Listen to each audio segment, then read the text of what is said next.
Oh, I'm so glad you've been with us all weekend because, after you try to remember all the things that you're supposed to do in those sessions, your memory banks are kind of shot.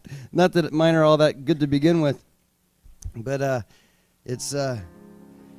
we've kind of not been doing a lot of concerts where we just go somewhere and do a concert because we really much prefer to spend a weekend with people because it's a lot more fun to do this, once you get to know everybody. And so we sure appreciate you guys coming out for the whole weekend. It's been nice. I'm trying to remember how this song goes now, because I wanted to. Gay and I were talking. Gay Quisenberry, who is my manager and booking agent and everything, we were talking that this is almost in 1995. I think we will have been doing this for 10 years, and that's a long time to be doing this stuff. So.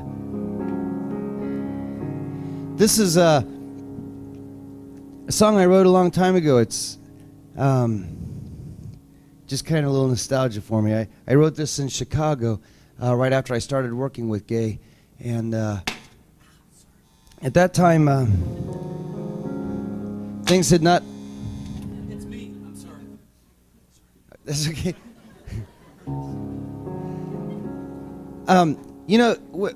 It was at a time when I've always tried to be a sincere person. I've always kind of felt uncomfortable with the Christian music industry because there were so many people who were more interested in how many tickets they were selling than in what they were saying to the people that had bought those tickets. And when you're hypercritical, you end up being hypercritical of yourself. And this was a time when things were not going really well, and I was just kind of going, gosh, I don't know if this is really worth doing. Going through what I know people have to go through in order to make a living at this. And so I was trying to write songs that I thought people would really want to record and that everybody would like, and they would play them on the radio and stuff, and I was really flopping hard. And so I had this this, which is generally how I start writing a song. I normally write the accompaniment first. And I didn't know what it was really about because I was kind of going, well, it's kind of sentimental, but I'm not really sure what it's about. And then a friend of mine shot himself in the stomach, and I figured that that's what the song was probably about. So I stopped worrying about trying to say something that people would buy and decided to try to say something that might mean something to him. And so I wrote this song for him, but a lot of people listened to it since then, and I think it speaks to all of us sometimes. Clung to a ball that was hung in the sky,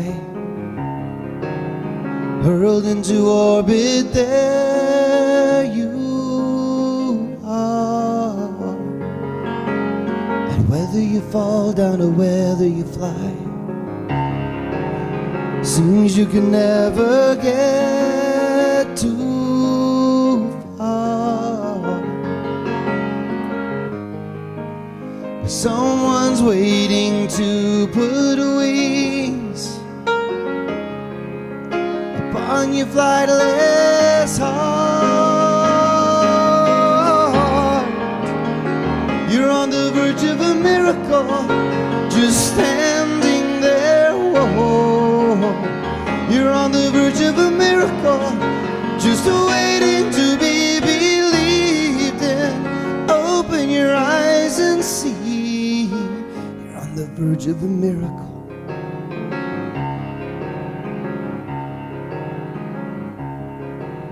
But there in your room where nobody can see, the voices are loud but seldom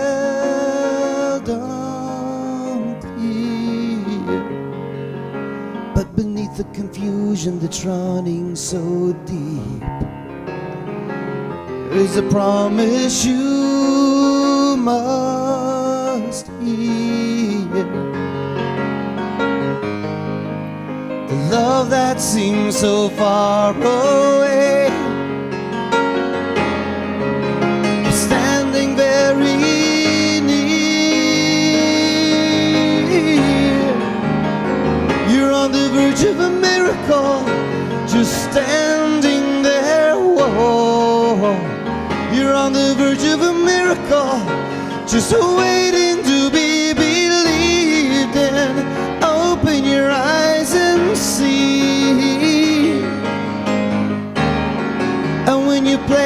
it's your last chance. Your directions have all been lost when the roads that you look down are all dead ends. Look up, you can see if you just look up. You're on the verge of a miracle, just standing there. Whoa. You're on the verge of a miracle, just waiting to be believed in. Open your eyes and see, you're on the verge of a miracle.